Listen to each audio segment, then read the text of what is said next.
Noticentro 1, CMI. Ataque con fusiles a erradicadores en Caldono, Cauca, 18 heridos. Piden acciones más eficaces del gobierno contra narcotráfico en Cauca. Choque fue entre campesinos e indígenas, dice el ejército. Asesinan a 2 policías en Puerto Rico, Caquetá, en Operación Pistola. Otros 4 asesinatos de exmilitantes de las FARC. Colombia supera 70.000 muertos por COVID. Nuevo récord hoy, 430 fallecimientos. Dramático relato de médicos sobre grave situación en UCIs. Estamos viviendo una situación de guerra, dicen los médicos. Alerta por sobrepeso en menores de edad en el país. También el uribismo plantea reservas a la reforma tributaria. La Cámara también en contra de reforma tributaria. Habla Juan Fernando Reyes en Pregunta a Yamil. Catástrofe en la India. Récord mundial de contagios en un día. Casi 315.000 enfermos. Brasil supera 380.000 fallecimientos. A submarino de Indonesia perdido le quedan 72 horas para sus 53 ocupantes. Oxígeno en Marte extrajo el robot. Con Claudia Palacios y Margarita Ortega. Buenas noches. Es tensa la situación a esta hora en zona rural del municipio de Caldono, en el Cauca. En las últimas horas, un grupo de indígenas que pretendía adelantar labores de erradicación de cultivos ilícitos fue atacado con ráfagas de fusil. En los hechos, 18 indígenas resultaron heridos. También se habla de la retención de varios de los atacantes por parte de la minga indígena.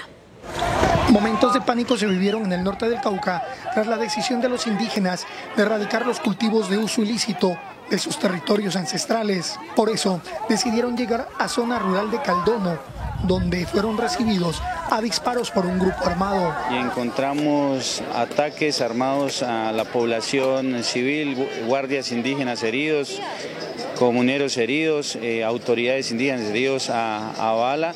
Y en este momento registramos un saldo de 18 personas heridas, 20 capturadas y incautación de material bélico, de armas con las que se han afectado en este ejercicio de minga interna y de control territorial a las comunidades indígenas. Dentro de los heridos se cuenta un gobernador indígena que fue impactado por arma de fuego. El senador del departamento del Cauca, Temístocles Ortega, aseguró que los indígenas de Caldono pretendían adelantar labores de erradicación de cultivos de coca y fueron recibidos a bala por desconocidos. El senador y exgobernador del Cauca, Temístocles Ortega, ratificó la versión del Comité Regional Indígena del Cauca, según la cual está en marcha una minga que busca erradicar cultivos de coca y expulsar a narcotraficantes de los resguardos. Hoy, la comunidad indígena en minga legítima fue a erradicar la coca y lo recibieron a bala. 22 indígenas heridos y un muerto. Hoy indígenas, mañana con seguridad campesinos. Si no detienen la muerte en el Cauca, la violencia se apoderará completamente de nuestro departamento. El congresista pidió que el Estado actúe con mayor eficiencia frente a los narcotraficantes en el Cauca. Y por su parte, el general Marco Mayorga, que es el comandante de la Tercera División del Ejército, aseguró que lo que ocurrió en Caldono fue un enfrentamiento entre indígenas y campesinos. El responsable del ejército en el suroccidente del país asegura que los guardias indígenas en Caldono estaban en una confrontación con comunidades campesinas. Sin embargo, no se refirió al motivo de esta confrontación. Desde esta mañana se presenta una confrontación entre las comunidades indígenas y las campesinas en la vereda de Caimito de este municipio. El general Mayorga confirmó que en el Consejo de Seguridad en el que participó ayer el ministro de Defensa en Caldono, Cauca, se acordaron tareas de erradicación coordinadas con los indígenas. La coordinación con las autoridades ancestrales para iniciar tareas de erradicación de la hoja de coca que se encuentran en la zona. Los indígenas heridos son parte de la misma comunidad de la gobernadora Sandra Liliana Peña, asesinada hace 2 días presuntamente por oponerse a los cultivos de hoja de coca en la región. Y en el Caquetá, 2 jóvenes policías, un hombre y una mujer, fueron asesinados mientras patrullaban las calles del municipio de Puerto Rico. Las víctimas son la patrullera Ana Beatriz López, de 26 años, y el patrullero Juan David Vela, de 24. Los dos nacieron en el Amazonas y habían llegado a trabajar como policías en Puerto Rico, Caquetá. Dos policías valerosos de la vigilancia, del modelo nacional de vigilancia por cuadrantes. Estaban pidiendo antecedentes e identificando personas precisamente por la seguridad de todos los habitantes de Puerto Rico, Caquetá. Fueron ultimados por la espalda. La policía ofreció una recompensa de hasta 100 millones de pesos por los asesinos. En esa zona delinquen las disidencias de las FARC, comandadas, unas de ellas por Gentil Duarte y Iván Mordisco, y otras por ese delincuente El Paisa, de la narcotalia. A la zona fue enviado un equipo especial de investigación de homicidios. El Partido Comunes denunció 4 nuevos asesinatos de excombatientes en varias regiones del país. Dirigentes de la colectividad responsabilizaron a la canciller Claudia Blum por estas muertes debido a sus declaraciones recientes ante el Consejo de Seguridad de Naciones Unidas. John Sebastián Ávila caminaba por la vereda La Llanerita en cercanías a Villavicencio, capital del Meta, cuando hombres armados lo interceptaron y le propinaron varios impactos de bala. En similares circunstancias fue asesinado en el municipio de Fortul, en Arauca, Adolfo Rodríguez, un excombatiente de las FARC, quien lideraba un proyecto productivo en esta región. También se conoció el asesinato de Luis Fernando Córdoba en el corregimiento Guadalupe, en cercanías a Quibdó, Chocó. Finalmente, el Partido Comunes denunció el asesinato del joven Mayiver Tapias en Antioquia. Miembros de la colectividad responsabilizaron al gobierno por estos asesinatos, pues aseguran que se dan luego de las declaraciones de la canciller Claudia Blum ante el Consejo de Seguridad de la ONU, donde afirmó que las disidencias de las FARC son un incumplimiento de la antigua guerrilla convertida en partido político. Pone en riesgo la seguridad de quienes firmamos el acuerdo de paz de La Habana. La señora canciller, mintiéndole a Naciones Unidas en esta forma tan infame, debía tener decoro. Debía renunciar. Con estas 4 nuevas muertes, se eleva a 269 el número de excombatientes asesinados desde la firma del acuerdo de paz. Colombia superó este jueves las 70.000 muertes por COVID-19. El país registró una nueva cifra récord de fallecidos en las últimas 24 horas. En un año de pandemia han muerto en el país 70.026 personas. Hoy se confirmaron otras 430 muertes. Los contagios también aumentaron con otros 19.306. Bogotá registró una de las cifras más altas con más de 6.000 casos, Antioquia con más de 3.000 y Barranquilla con más de 2.000.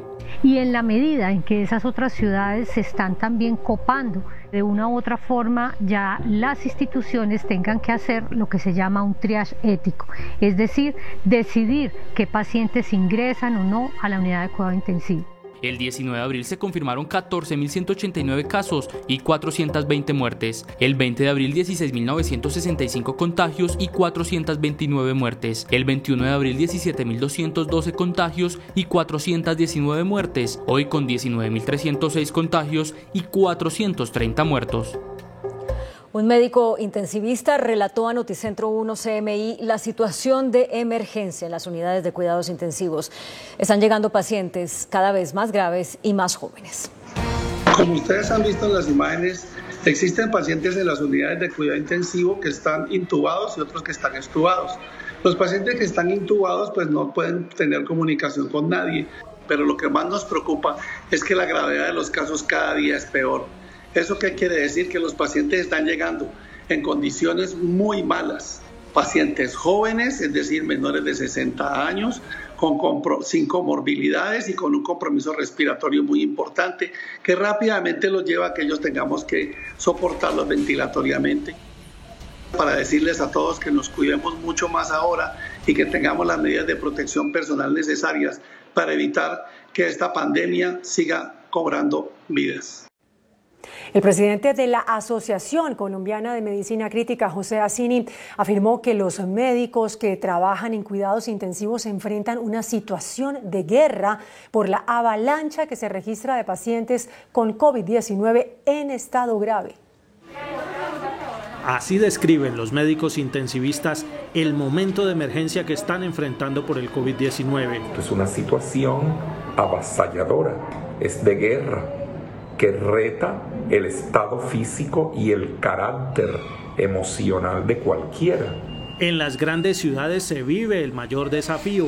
Medellín y Barranquilla Seguimos en una situación apremiante, ya llevamos varias semanas y ahora se suma Cali, Manizales, Bogotá. Los intensivistas invocaron la solidaridad de los colombianos. Y que los gobernantes tomen decisiones menos reactivas, más anticipatorias, dejándose guiar. El Ministerio de Salud trabaja en una estrategia para descongestionar las unidades de cuidados intensivos. Tenemos establecidos corredores tanto terrestres como aéreos de las regiones para lograr, en el caso de que tengamos una congestión muy alta, movilizar algunas personas a otras regiones donde se encuentren camas disponibles. Un trabajo coordinado entre las regiones y la nación. Preocupa a los médicos la gente que no acata las medidas. En las principales ciudades del país, las clínicas y hospitales ya no dan abasto ante la cantidad de pacientes con COVID en estado grave que requieren cuidados intensivos. En Medellín, el nivel de ocupación UCI está en 98%. De 1.057 camas disponibles, hay 1.042 ocupadas, es decir, solo quedarían 15. Si no hay una unidad de cuidados intensivos, en definitiva, hay lo que llamamos unos ventiladores de emergencia. Hoy a las 8 de la noche inició un nuevo confinamiento continuo que irá hasta las 5 de la mañana del próximo lunes. La ocupación de las camas UCI en Barranquilla es del 88% de las 897 con las que cuenta el distrito. Es decir, se informó de 790 camas ocupadas y 107 disponibles. Hoy la alcaldía de Barranquilla extendió hasta el viernes 30 de abril las medidas de pico y cédula en el día y toque de queda y ley seca en horas de la noche. Nos falta todavía seguir bajando la positividad de este virus. A la medianoche de hoy empieza el toque de queda en Cali hasta las 5 de la mañana del lunes y en otros 40 municipios del Valle el confinamiento iniciará mañana a las 8 de la noche. Hoy amanecimos con una ocupación por encima del 92%, lo que nos hace tomar la medida de decretar nuevamente el confinamiento y el toque de queda a partir de mañana viernes a las 8 de la noche. La ocupación UCI pasó del 67 al 73% en los últimos 4 días en Cartagena. Según la Secretaría de Salud, los casos continúan en aumento pese a las medidas adoptadas en los últimos días, como el toque de queda a partir de las 10 de la noche hasta las 5 de la mañana y el pico y cédula para el ingreso a las grandes superficies. En Bogotá la situación es crítica. Esta noche la ocupación de las unidades de cuidados intensivos llegó al 89.9%. La alcaldesa Claudia López pidió una reunión de emergencia del Comité Epidemiológico.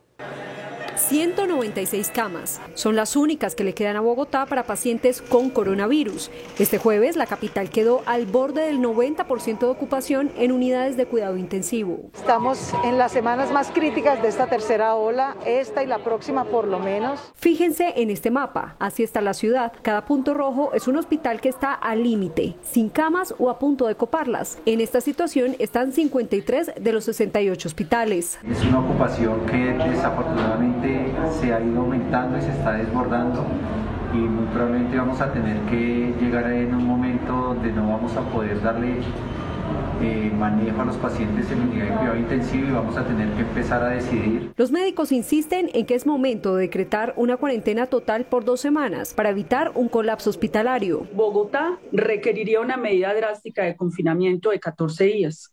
Medida que necesariamente tiene que tener una renta básica. La alcaldesa le pedirá al ministro de Salud un comité epidemiológico urgente para este domingo. La inmunización contra el COVID-19 en el sistema de salud de las fuerzas militares está suspendida por falta de vacunas. Sanidad Militar informó que ya se agotaron las vacunas recibidas y que no hay posibilidad para aplicar ni primeras ni segundas dosis.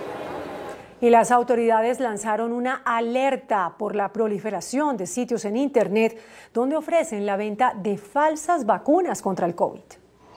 Las alarmas están encendidas después de que las vacunas falsas y robadas han sido detectadas en México y Brasil.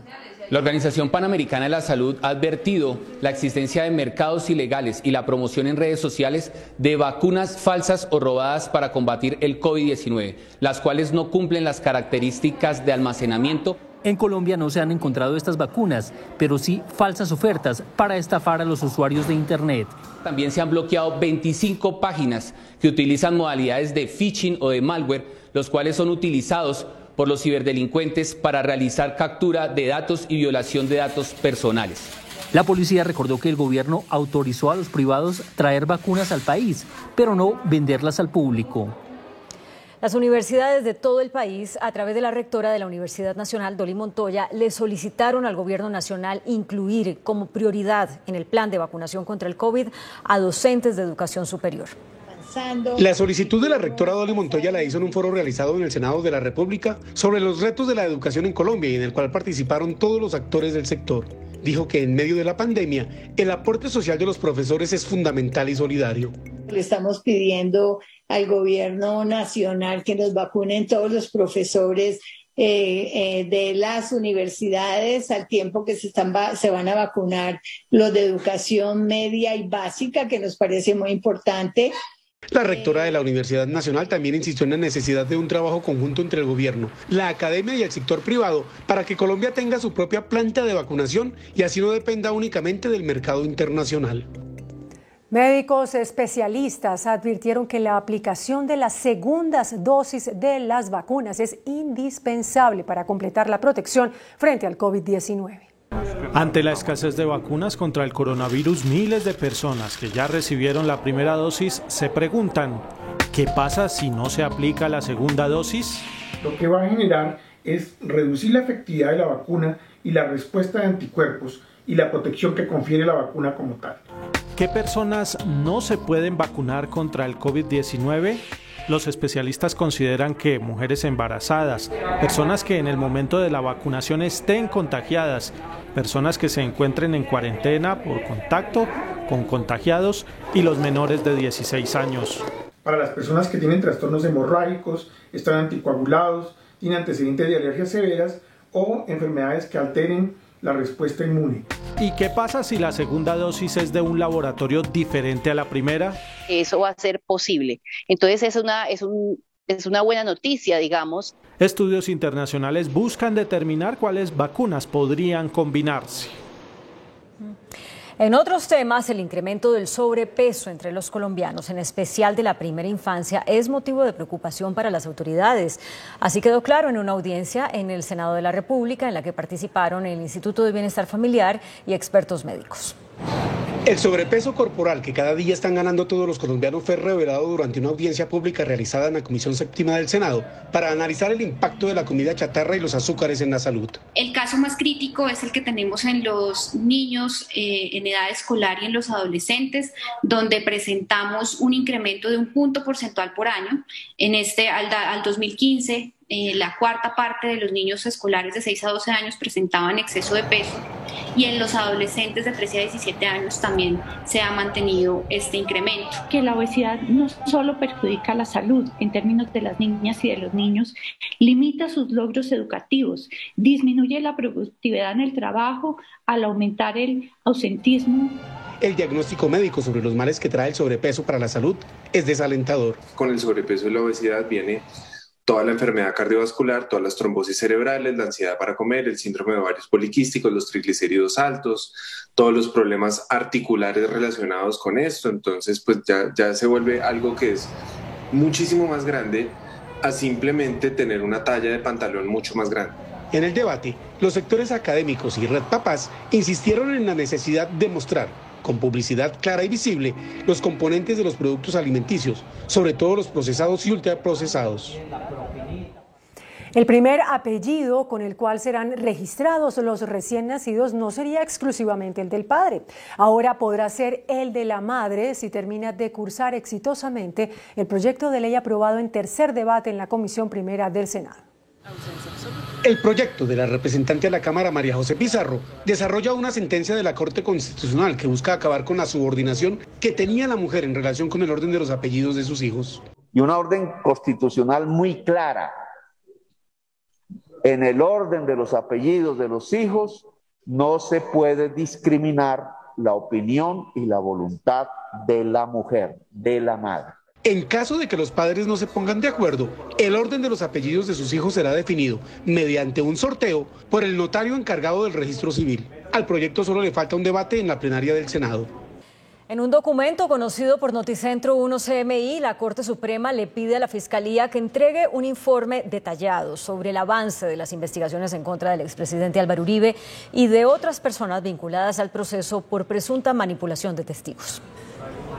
En un documento firmado por el magistrado César Reyes, la Corte Suprema indica que le solicitó a la Fiscalía que informe sobre el avance de las investigaciones sobre presunta manipulación de testigos en el caso del expresidente Álvaro Uribe. Requerir a la Fiscalía se informe acerca de las investigaciones que tuvieron como origen la compulsa de copias ordenadas en la decisión que resolvió la situación jurídica del otrora senador Uribe Vélez. La petición de la Corte de solicitar información a la Fiscalía se produjo luego de que el alto tribunal ordenara que se mantengan las medidas de protección para Juan Guillermo Monsalve, uno de los testigos del caso. Este jueves también se conoció que Carlos Enrique Vélez, otro de los exparamilitares que acusa al abogado de Uribe, Diego Cadena, no colaborará más, argumentando falta de garantías. Guardar silencio hasta que las condiciones de seguridad y la salvaguarda de su integridad estén garantizadas. El senador Iván Cepeda, víctima del proceso, va más allá y dice que los testigos están siendo presionados. Hay una campaña para silenciar a 3 testigos que son fundamentales en el proceso que se lleva a cabo contra el exsenador Álvaro Uribe.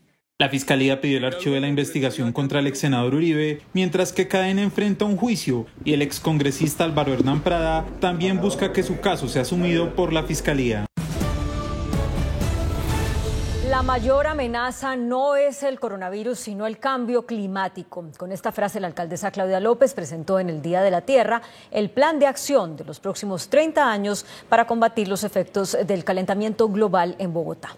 La temperatura en Bogotá va a cambiar significativamente de aquí al 2040. Este podría ser uno de los efectos del cambio climático en Bogotá. Y para evitarlo, hoy se lanzó el plan de acción que busca frenar los gases de efecto invernadero por los próximos 30 años. La mayor amenaza que tenemos como humanidad no es el coronavirus, sino la emergencia climática. La meta, en el corto plazo, a 2024, es reducir las emisiones en un 15%, con la llegada de flota eléctrica completamente limpia, con el aumento de espacios verdes, jardines verticales, huertas urbanas y con el cambio de hábito de los bogotanos. Nos ponemos la meta en el 2050 de ser carbono neutrales. Los sectores que más contaminan la capital son el transporte y las industrias.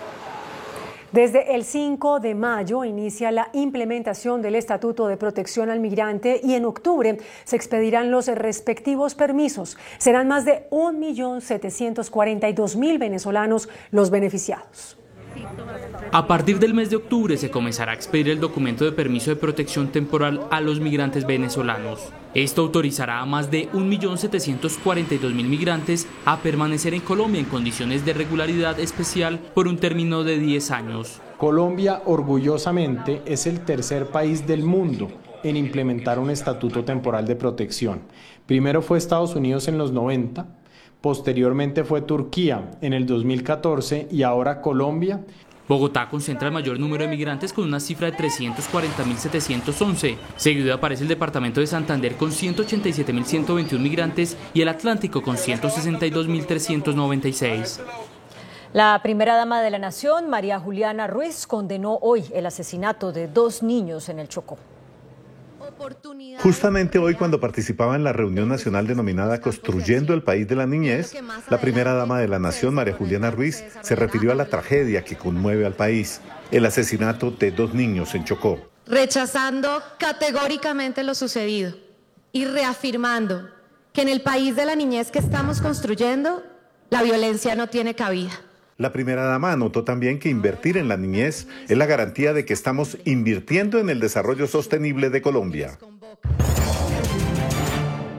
Un llamado al gobierno y al Congreso para que concerten una reforma tributaria con equidad y de carácter social que no afecte a la clase media, hizo hoy el Contralor General Felipe Córdoba. Lo que pide el Contralor General es que haya concertación en la reforma tributaria que tenga carácter social y que no afecte a la clase media. Necesitamos una reforma que sea con equidad, concertada y además que busque es fortalecer a los más necesitados, que no afecte la clase media colombiana.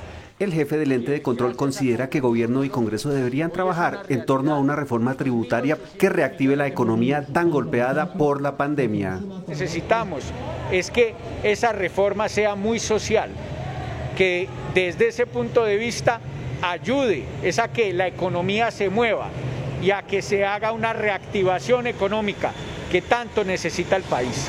El Contralor se pronunció tras inspeccionar un par de obras reactivadas en Santa Rosa de Osos, Antioquia y Aranzazu, Caldas, y que llegaron a considerarse como elefantes blancos. El ministro de Hacienda, Alberto Carrasquilla, advirtió que la credibilidad del país está en juego con la discusión y aprobación del proyecto de reforma tributaria que radicó en el Congreso. En una férrea defensa a la reforma tributaria, el ministro de Hacienda, Alberto Carrasquilla, sostuvo que el país necesita incrementar sus ingresos para financiar la permanencia de los programas sociales y reducir los niveles de la deuda. Advirtió que una negativa representará para Colombia una de sus peores crisis en materia fiscal.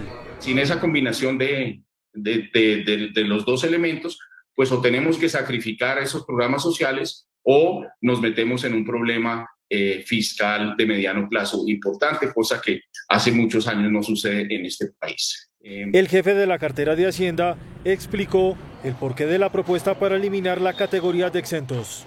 Algo que ha sido calificado como un orangután, que es el régimen de los bienes exentos, que están incluidos pero tienen una tasa de cero. En un país serio, digamos, esa discusión se haría en términos de qué tasa deberían tener esos bienes que hoy en día hacen parte de ese orangután.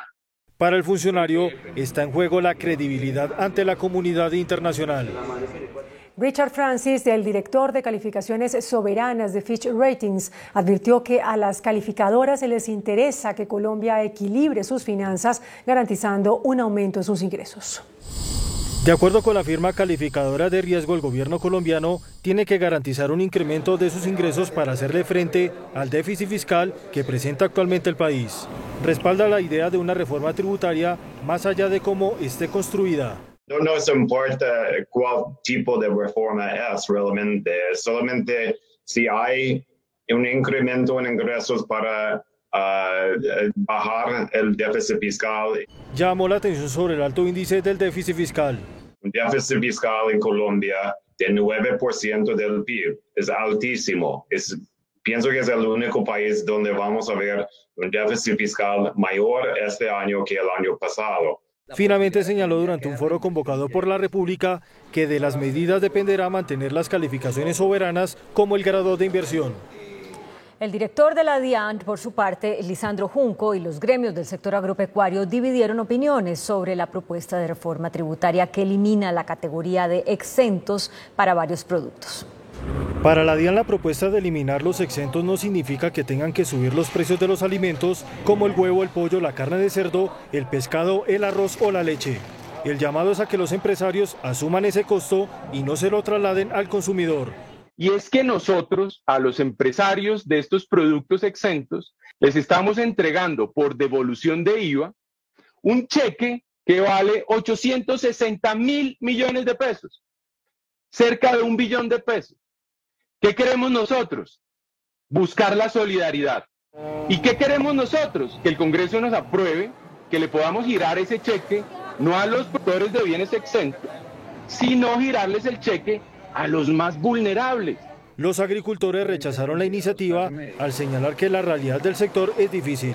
Sí se están grabando las cadenas de valor, sí se está encareciendo el costo de producción y en cualquier economía de mercado, pues obviamente eso termina por el propio mercado trasladado al consumidor. Para los gremios agrícolas, la propuesta promueve la informalidad. El líder del Centro Democrático en las comisiones económicas de la Cámara, el representante Óscar Darío Pérez, explicó las reservas de esa colectividad frente a la reforma tributaria que iniciará su discusión la próxima semana. El representante por Antioquia, Óscar Darío Pérez, ha sido el coordinador ponente de las reformas tributarias del actual gobierno. El parlamentario líder económico del Centro Democrático entregó las reservas de la actual reforma tributaria radicada en el Congreso. Estamos diciendo que revisaremos lo de las personas naturales, lo del IVA de los servicios públicos, que debemos mantener el régimen de exentos para los productores del sector agropecuario. Esa es una política que estamos defendiendo. Y también estamos diciendo que el impuesto de patrimonio se debe reformular como está, para que los más altos patrimonios tributen y paguen. Nosotros vamos a defender que la vivienda de interés social siga manteniendo los beneficios, que la ley del cine permanezca. La próxima semana se iniciarán los debates en las comisiones económicas de Senado y Cámara. En todo caso, el gobierno sigue perdiendo votos en el Congreso para aprobar la reforma tributaria. El partido Colombia Justa Libres anunció su rechazo a la iniciativa. El gobierno contaba con los votos del partido Justa y Libres para lograr aprobar la reforma tributaria. Sin embargo, sus voceros en Senado y Cámara anunciaron su voto negativo a la iniciativa. No apoyaremos una reforma tributaria que afecta a los pensionados, a la clase media y trabajadora del país que le pone IVA a los servicios públicos. Es necesario enfocarnos en luchar contra la corrupción. Pues aquí sale peor el remedio que la enfermedad. Parten de la base que el gobierno gasta mejor nuestros propios recursos que nosotros mismos, con una reforma estatista que aumenta el gasto y genera programas de subsidios permanentes que generan dependencia y no autonomía, y en el mediano plazo son tremendamente inflacionarios. Este es el primer partido de gobierno que anuncia su rechazo a la reforma tributaria. Modificaciones de fondo para que la reforma tributaria no afecte a los asalariados ni a la clase media propondrá el Partido Conservador al Gobierno Nacional, tras analizar durante horas el proyecto en una reunión de sus congresistas que a esta hora continúa. La Junta de Senadores y Representantes que encabezó el presidente del Directorio Nacional Conservador, Omar Yepes, contó con la participación de los exministros de Hacienda Juan Camilo Restrepo, Mauricio Cárdenas y Juan Carlos Echeverry, estos dos últimos precandidatos presidenciales, junto con el exministro de Defensa Juan Carlos Pinzón. Los conservadores dejarán en claro que no le juegan a una reforma que grave con IVA a insumos de la canasta familiar, los servicios públicos y las pensiones. También se opondrán a que los trabajadores y asalariados paguen renta desde poco más de 2 millones de pesos. El Partido Conservador condiciona así su apoyo a la reforma tributaria, pero se muestra abierto a lograr un consenso con todas las fuerzas políticas para buscar alternativas que le permitan al Gobierno Nacional conseguir recursos para atender a los sectores sociales más vulnerables que han visto agravada su situación de pobreza como consecuencia de la pandemia del COVID-19. Los rendimientos de los fondos privados de pensiones registraron una caída de $1 billón en el primer trimestre, según un reporte de Asofondos. El informe trimestral divulgado hoy por Asofondos dice que el ahorro pensional de los colombianos en esos fondos creció hasta 317,9 billones de pesos. Sin embargo, en el primer trimestre el ahorro de los afiliados presentó un tropiezo, si se tiene en cuenta que los rendimientos registraron una caída de $1 billón, desvalorización de carácter coyuntural que se verá reflejada en los extractos pensionales. Sobre las causas de esta caída trimestral, el presidente de Asofondos, Santiago Montenegro, explicó a través de un comunicado que la tercera ola de la pandemia, por supuesto, también afectó a los fondos pensionales y la favorable dinámica que traían. El senador Jorge Enrique Robledo advirtió que la planta de regasificación del Pacífico aumentará tarifas. También denunció ocultamiento de información por parte del gobierno sobre este tema. El gobierno nacional continúa en el proceso para la adjudicación de la planta de regasificación en Buenaventura. La operación de la planta será en calidad de importador que necesitará de un gasoducto para el transporte de combustible hacia el interior del país. El valor del proyecto se estima en $700 millones, el cual ya tiene interesados para su construcción.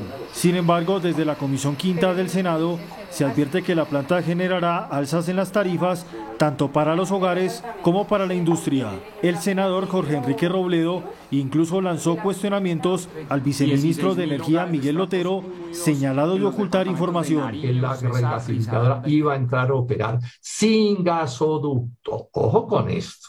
Sin gasoducto, que iba a entrar a operar transportando el gas de la costa de Buenaventura al interior del país en tractomulas. Y el señor viceministro Lotero, Miguel Lotero, nos engañó, que es una forma de mentir al ocultarnos, señor ministro, espero que me esté oyendo, y al propio presidente de la República, engañó a la Comisión Quinta del Senado. El congresista afirma que el proyecto es innecesario, ya que el país cuenta con gas suficiente para su abastecimiento. El índice de capitalización de la bolsa, que mide el comportamiento de las 20 principales acciones, cerró a la baja. El índice de capitalización de la Bolsa de Valores de Colombia bajó 0,69% a 1.296 puntos.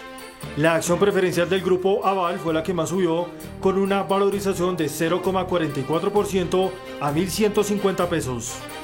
La acción de Concreto fue la que más bajó, con una pérdida de 4,21% a 410 pesos. La acción más negociada de la jornada fue la de Preferencial Bancolombia, al movilizar más de 22.000 millones de pesos. El dólar cerró a la baja. Indicadores económicos en Noticentro 1 CMI. La tasa representativa del mercado que regirá para mañana viernes será de 3.630 pesos con 81 centavos. Los profesionales del cambio compran la divisa en promedio en 3.430 pesos y la venden en 3.470 pesos. Un euro cuesta 4.368 pesos. La libra de café en Nueva York se cotizó a $1.34. El azúcar se transó en 16,95 centavos de dólar la libra. El barril de petróleo WTI se cotizó en $61.66 centavos. La referencia Brent para Colombia se cotizó en $65.59 centavos. Una acción de Ecopetrol cuesta 2.250 pesos. En la cumbre del clima organizada por Estados Unidos, que reunió a 40 líderes mundiales, los mandatarios de países como Rusia, China, Brasil y Estados Unidos se comprometieron a reducir las emisiones de carbono. La política verde y ambientalista se ha convertido en uno de los pilares del discurso del nuevo presidente de los Estados Unidos, Joe Biden, quien inauguró la cumbre sobre el clima que reunió a 40 líderes mundiales, diciendo que su país está comprometido a reducir sus emisiones de gases de efecto invernadero entre un 50 y 52% para el 2030. The United States sets out on the road to cut greenhouse gases in half by the end of this decade. Su homólogo ruso Vladimir Putin, quien tuvo problemas técnicos con el sonido, pidió un esfuerzo internacional para combatir el cambio climático. Борьба за сохранение климата, конечно же, призвана объединять усилия всего мирового сообщества. Por su parte, el secretario general de la ONU, Antonio Guterres, advirtió que el mundo está al borde del abismo. We need a green planet, but the world is on red alert. We are at the verge of the abyss. El mandatario brasileño Jair Bolsonaro se presentó con un tono y compromiso que nunca tuvo frente a la deforestación de la Amazonía y se comprometió a reducir las emisiones para 2030. Devemos aprimorar a governança da terra, bem como tornar realidade a bioeconomia, valorizando efetivamente a floresta e a biodiversidade. El presidente chino Xi Jinping reafirmó el objetivo de la neutralidad de carbono de su país para 2060 y el Papa Francisco aseguró que esta iniciativa pone a la humanidad en camino hacia algo grande.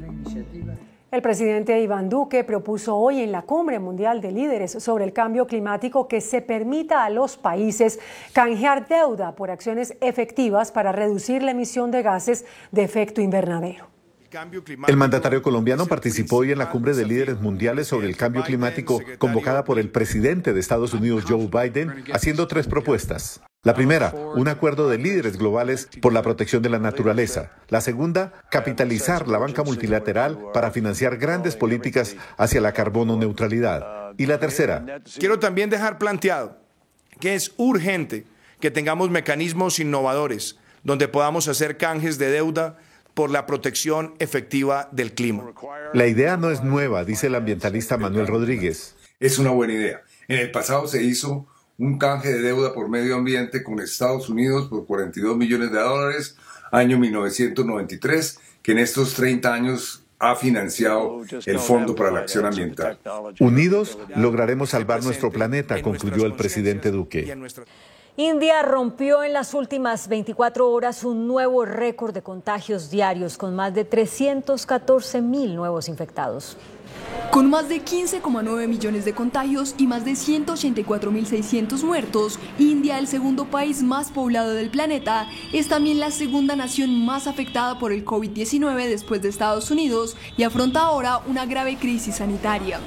Se convirtió hoy en la primera nación en notificar más de 314.000 casos de coronavirus en tan solo un día, superando el récord diario de contagios que hasta ahora había registrado Estados Unidos con 297.430. Una jornada en la que además registró un nuevo máximo de muertos en tan solo un día, con más de 2.100 decesos.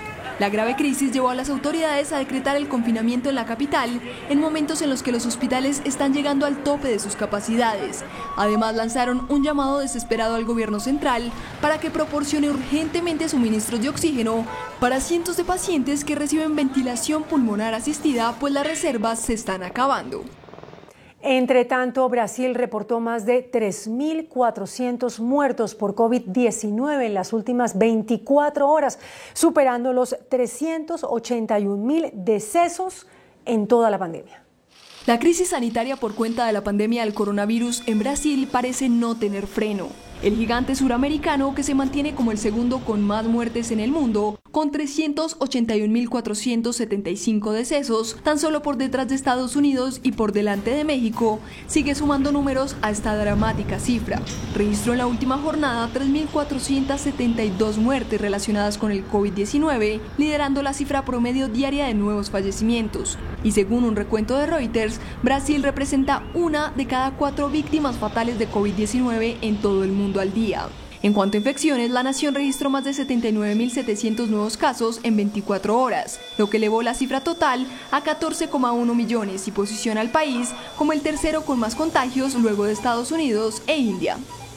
El presidente de Estados Unidos, Joe Biden, cumplió con la aplicación de más de 200 millones de dosis de la vacuna contra el COVID antes de cumplir los primeros 100 días de su mandato.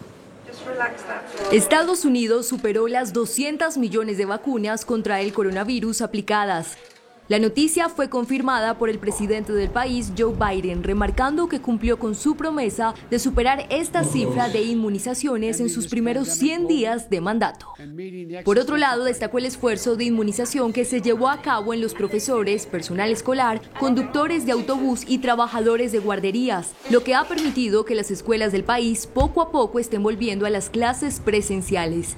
A pesar de que Estados Unidos ya logró vacunar a más de la mitad de toda su población adulta, Biden puso en marcha un incentivo financiero para quienes aún no se han vacunado.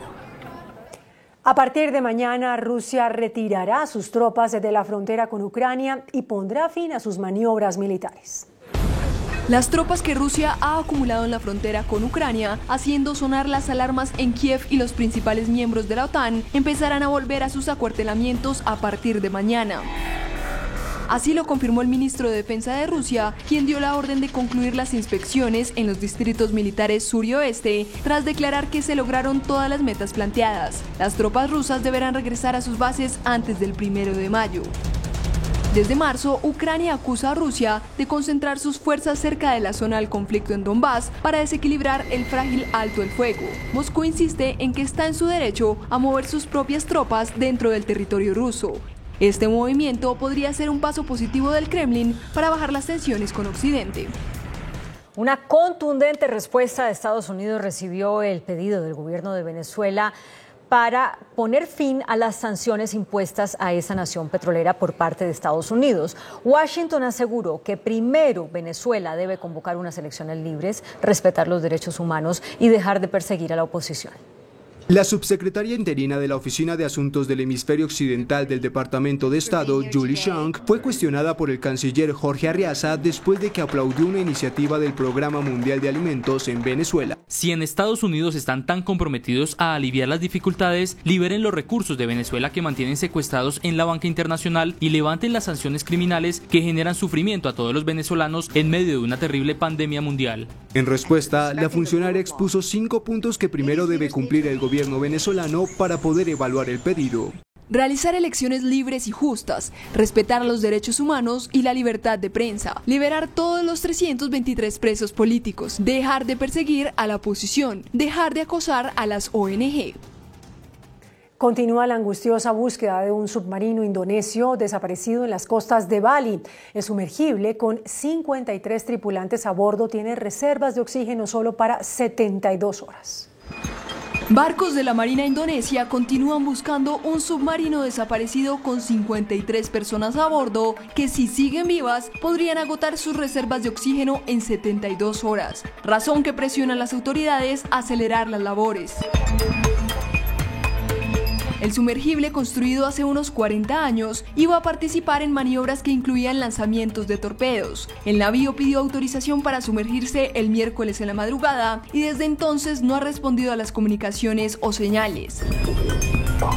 La búsqueda se ha centrado en el lugar donde encontraron una mancha de petróleo, pues afirman que puede significar un daño en la reserva del submarino, pero también una forma de enviar un mensaje de socorro. La Agencia Espacial Estadounidense anunció que el Perseverance logró producir oxígeno en Marte, una hazaña que marca el camino para futuras misiones tripuladas a ese planeta. El rover Perseverance, que llegó a Marte el pasado mes de febrero, consiguió un nuevo logro. Por primera vez en la historia se pudo obtener oxígeno de la atmósfera de Marte. La fina atmósfera marciana tiene un 96% de dióxido de carbono, lo que no ayuda mucho a los humanos que respiran oxígeno. Y gracias al MOXIE, uno de los instrumentos con el que el Perseverance está equipado y que es del tamaño de una tostadora, la nave convirtió con éxito parte del abundante dióxido de carbono en Marte en oxígeno, exactamente 5,4 gramos, que aunque no parece una gran cantidad, es suficiente para sostener a un astronauta durante unos 10 minutos. Los trabajos del MOXIE no terminan aún, pero los resultados de esta demostración de tecnología son prometedores para ver algún día humanos en Marte.